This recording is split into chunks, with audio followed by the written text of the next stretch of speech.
اعوذ باللہ من الشیطان الرجیم بسم اللہ الرحمن الرحیم۔ ناظرین، آج کے ہمارے اس ویڈیو کا ٹاپک ہے سورہ بقرہ، جس کی آیت نمبر 143 تک ہم نے ترجمہ اور تفسیر دیکھا تھا۔ انشاءاللہ آج اس کے آگے سے دیکھتے ہیں، آیت نمبر 144 کا ترجمہ اور تفسیر دیکھتے ہیں۔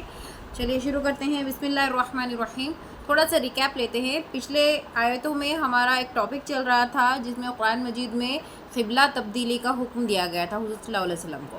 حضور صلی اللہ علیہ وسلم نے جب ہجرت کی مکہ سے مدینہ کی طرف، اس وقت آپ صلی اللہ علیہ وسلم بیت المقدس کی طرف رخ کر کے نماز پڑھا کرتے تھے، کیونکہ مدینہ کے لوگوں کا ٹرینڈ تھا۔ لیکن آپ صلی اللہ علیہ وسلم کی دلی خواہش تھی کہ آپ صلی اللہ علیہ وسلم کا قبلہ جو ہے وہ خانہ کعبہ ہو، جو کہ قبلہ ابراہیمی تھا، ابراہیم علیہ السلام کا مکہ کا قبلہ تھا۔ تو اسی لیے اللہ تعالیٰ نے آپ صلی اللہ علیہ وسلم کو ایک دن نماز کے درمیان وحی بھیجی اور آپ صلی اللہ علیہ وسلم کی طرف قبلہ تبدیلی کا حکم جاری کر دیا۔ یقیناً یہ ایک بہت بڑا چینج تھا مسلمانوں کی زندگی میں، اور ایک بہت بڑا تنازعہ بھی کھڑا ہو گیا۔ منافق لوگ اور کافر لوگ اس پر پکار اٹھے کہ یہ قبلہ رخ کا یہ کیا مسئلہ کھڑا ہو گیا؟ جب اللہ تعالیٰ ایک ہے تو پھر پہلے یہ تو ایک ادھر بیت المقدس کی طرف رخ کر کے نماز پڑھا کرتے تھے، اور اب جو ہے تو خانہ کعبہ کی طرف رخ کر دیا ہے۔ تو اسی کی کلیریفیکیشن میں اللہ تعالیٰ نے مزید آیتیں سورہ بقرہ میں ہی نازل فرمائی ہیں، جس میں اللہ تعالیٰ نے اب اس طرح سے کہہ دیا ہے کہ اس کے بعد کوئی اور حجت باقی نہیں رہتی کہ مسلمانوں کا اصل قبلہ اب قبلہ ابراہیمی یعنی بیت الکعبہ شریف ہی رہے گا، اور کعبہ شریف کی طرف ہی رخ کر کے نماز پڑھا جائے، جس کے احکامات اب یہاں سے آیت نمبر 144 سے آ رہے ہیں۔ آپ بغور مشاہدہ کیجئے۔ اعوذ باللہ من الشیطان الرجیم بسم اللہ الرحمن الرحیم۔ قد نرى تقلب وجهك في السماء فلنولينك قبلة ترضاها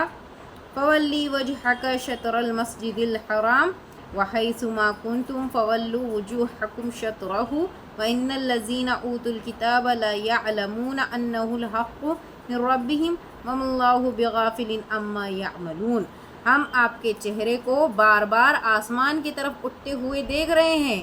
اب ہم آپ کو اس قبلے کی جانب متوجہ کریں گے جسے آپ پسند کرتے ہیں۔ آپ اپنا منہ مسجد حرام کی طرف پھیر لیں، اور آپ جہاں کہیں ہوں اپنا منہ اسی طرف پھیرا کریں۔ اہل کتاب کو اس بات کے اللہ کی طرف سے برحق ہونے کا قطعی علم ہے، اور اللہ ان کے اعمال سے غافل نہیں جو یہ کرتے ہیں۔ دیکھیے، اب یہاں پر اللہ تعالیٰ نے بتا دیا ہے کہ حضور صلی اللہ علیہ وسلم کی دلی خواہش یہ تھی کہ مسجد حرام کی طرف حضور صلی اللہ علیہ وسلم کا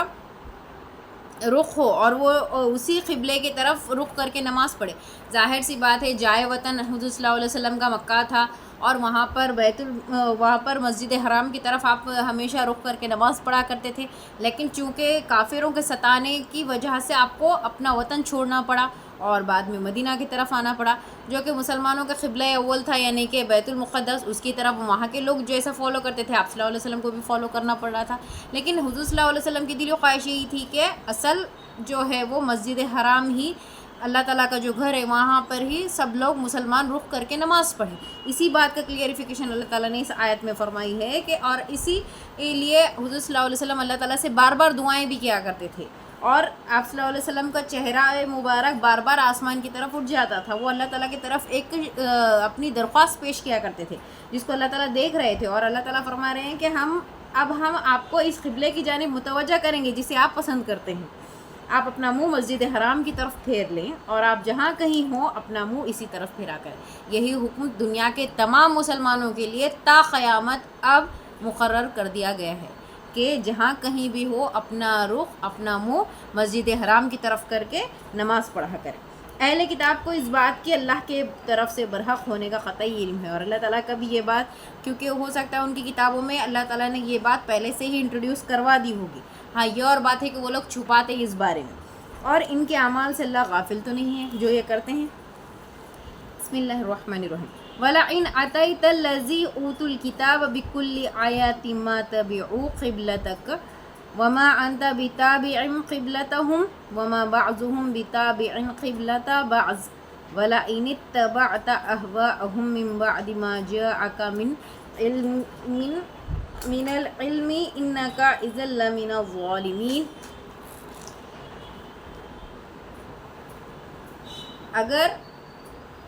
اگرچہ اہل کتاب کو تمام دلیلیں دے دے، لیکن وہ آپ کے قبلے کی پیروی نہیں کریں گے، اور نہ آپ ان کے قبلے کو ماننے والے ہیں، اور نہ یہ آپس میں ایک دوسرے کے قبلے کو ماننے والے ہیں۔ اور اگر آپ باوجود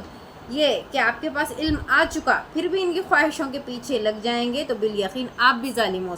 ظالموں میں سے ہو جائیں گے۔ اب دیکھیں یہاں پر ایک بہت ہی پولیٹیکل مسئلہ ہے۔ بات یہ ہے کہ حضرت موسیٰ علیہ السلام کی جو شریعت تھی اور جو لوگ یہود تھے، جو موسیٰ علیہ السلام کی قوم کے لوگ تھے، ان کے لیے بیت المقدس قبلہ اول تھا، یہی مسلمانوں کے لیے قبلہ اول رہا۔ جتنے بھی لوگ تھے یہیں پر بیت المقدس کی طرف نماز، مسجد اقصیٰ کی طرف رخ کر کے نماز پڑھا کرتے تھے۔ جو عیسائی لوگ تھے ان کے لیے بھی حضرت عیسیٰ علیہ السلام وہیں پر فلسطین میں آئے، اسی لیے ان کا بھی قبلہ اول وہی رہا ہے۔ لیکن اللہ تعالیٰ کو مسلمانوں کو اب چونکہ ان لوگوں سے الگ کرنا تھا، اہل کتاب میں اور مسلمانوں میں اللہ کو فرق واضح کرنا تھا۔ در حقیقت اسی وجہ سے اللہ تعالیٰ نے مسلمانوں کا قبلہ کو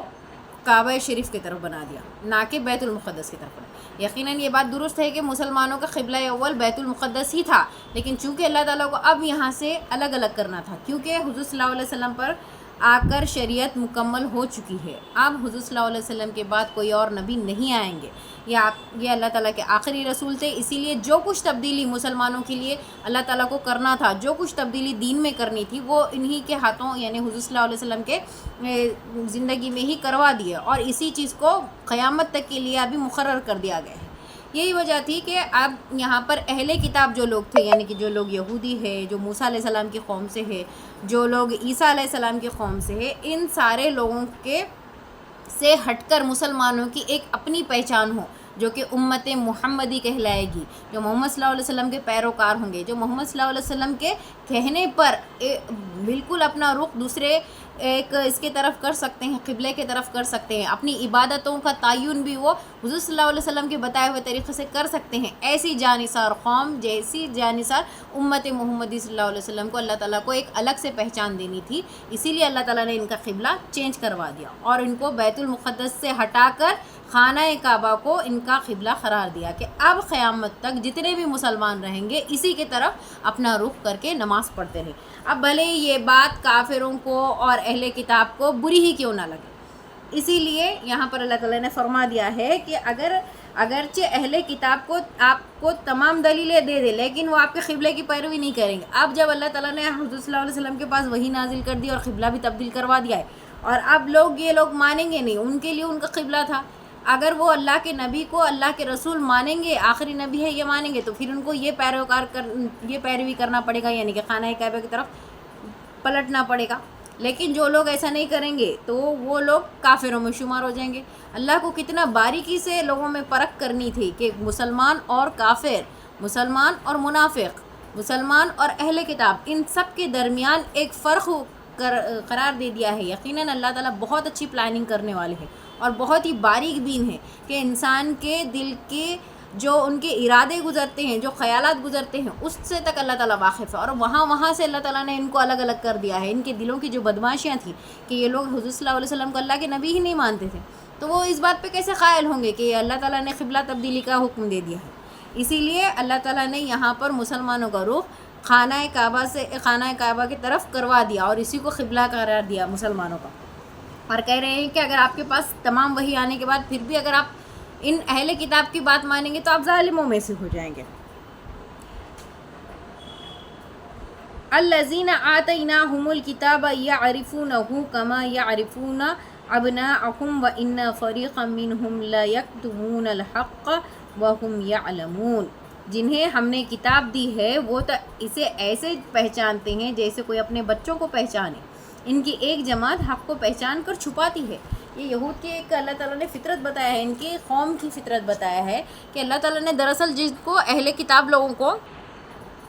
تو اہل کتاب لوگ حضور صلی اللہ علیہ وسلم کو اس طرح سے پہچانتے ہیں جیسے وہ اپنے بچوں کو پہچانتے ہیں، جو دراصل واقعی حق پہچاننے والے لوگ ہیں۔ جو اہل کتاب میں بھی جو لوگ ایمان لانے والے تھے اور جو اللہ پر یقین رکھے ہوئے تھے وہ ان باتوں کو ابھی بھی مانتے تھے، کیونکہ اللہ تعالیٰ نے اہل کتاب لوگوں میں سے پہلے ہی اس بات کی پیشن گوئی کر دی تھی کہ ایک رسول آنے والے ہیں، آخری نبی آنے والے ہیں، مکہ کے اس مقام پر، عرب کے اس مقام پر آنے والے ہیں۔ اسی کے تائید میں اللہ تعالیٰ نے یہاں پر ایک آیت بھیجی ہے کہ جن لوگوں کو اللہ تعالیٰ نے کتاب دی تھی جنہیں ہم نے کتاب دی ہے وہ تو اسے ایسے پہچانتے ہیں جیسے کوئی اپنے بچوں کو پہچانے. ان کی ایک جماعت حق کو پہچان کر چھپاتی ہے، اور اس میں سے جو لوگ حق ماننے والے ہیں، جو اللہ کو واقعی ماننے والے، پہچاننے والے اور اللہ پر سچے دل سے ایمان لانے والے ہیں، وہ اللہ کے آخری رسول پر بھی ایمان لائیں گے، اللہ کے آخری رسول کے بتائے ہوئے دین پر بھی ایمان لائیں گے، اللہ کے آخری رسول کے بتائے ہوئے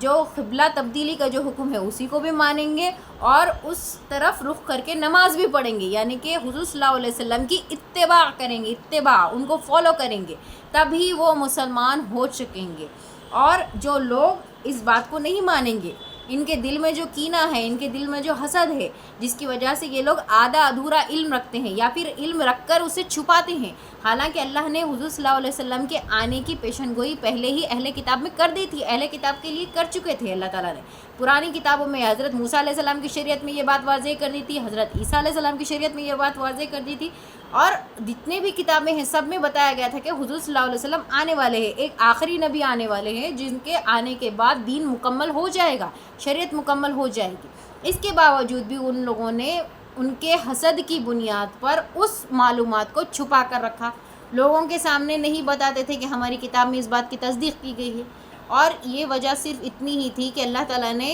اس قوم پر یعنی عرب کے لوگوں میں سے حضور صلی اللہ علیہ وسلم پر اپنی رحمت کی اور ان کو اپنا آخری رسول بنا کر بھیجا، جبکہ یہ لوگ تو اس امید میں تھے کہ آخری رسول انہی کے قوم میں سے آئیں گے. اور اللہ تعالیٰ سے دعا ہے کہ اللہ تعالیٰ اس قسم کی حسد سے ہمیں ہمیشہ محفوظ رکھے، ان کے شر سے ہمیں محفوظ رکھے، اہل کتاب میں جو لوگ حق کو چھپاتے ہیں ان کے شر سے ہم کو محفوظ رکھے، وہ لوگ جو مسلمانوں کے بارے میں کینہ رکھتے ہیں اس کینہ سے ہم کو بچا کے رکھے، اور ہمارے دلوں کو اللہ تعالیٰ کے دین کے لیے کھول دے کہ اللہ تعالیٰ کی فرما برداری میں ہم اس قدر جھک جائے کہ جس وقت ہماری موت آئے تو اللہ تعالیٰ اس حالت میں اٹھائے کہ ہم سے اللہ تعالیٰ بے انتہا راضی ہو، بے انتہا راضی ہو، بے انتہا راضی ہو. اللہ تعالیٰ ہم سے جتنے بھی گناہ ہو چکے ہیں ہمارے گناہوں کو بخش دیجئے اور ہم کو اپنا اور زیادہ فرما بردار اور زیادہ مطیع بنا دیجئے. آمین ثم آمین. اس کے آگے کی انشاءاللہ تفسیر ہم اگلے ویڈیو میں بناتے ہیں. اللہ حافظ.